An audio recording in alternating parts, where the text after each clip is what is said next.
Yo! Video games. What up, dudes? Matt here from YoVideogames. While I could make a whole video describing the pros and cons of Kickstarter, one game that sticks out in particular recently for both good and bad is Mighty No. 9, Kenji Inafune's indie-developed project to revive Mega Man. One which you could say helped inspire other developers to go ahead and make not Castlevania, not Banjo-Kazooie, and Shenmue 3. To my surprise, Mighty No. 9 was actually playable in Square's booth at E3, but there was one catch. All the demo stations were equipped with third-party controllers, and they were enormous pieces of crap. The buttons felt both cheap and ready to crack and fall out at any moment, and there were these weird hooks on the back that I'm not sure what purpose they served. Maybe a hotkey for triggers? Either way, these controllers sucked a diseased man's dick, and I would recommend avoiding any controllers with the logo of 3 snakes making a biohazard looking symbol at all fucking costs. Moving on to the game itself, it would seem like the levels are laid out in a horizontal fashion for you to choose from.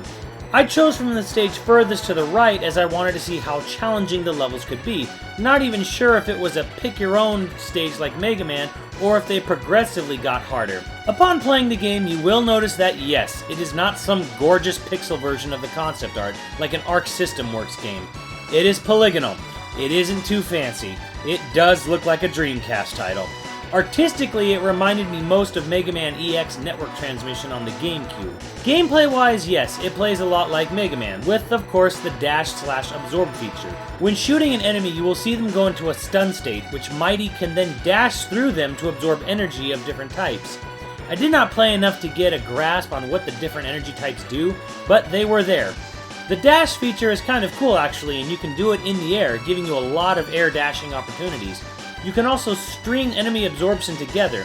You do this by shooting a bunch of enemies in a row into a stun state and then linking your air dashes one after the other to keep yourself airborne. It feels really good and actually brings the feeling of the game closer to some Mega Man X titles. Also, like Mega Man X, there is a lot of chatter from your home base friends. Unlike the dreaded Mega Man X5, however, it doesn't actually stop the gameplay. The tone and banter is extremely Saturday morning cartoon style and feels right at home. It was an English dub, so I'm not sure if that was part of the funding or not, but it's here.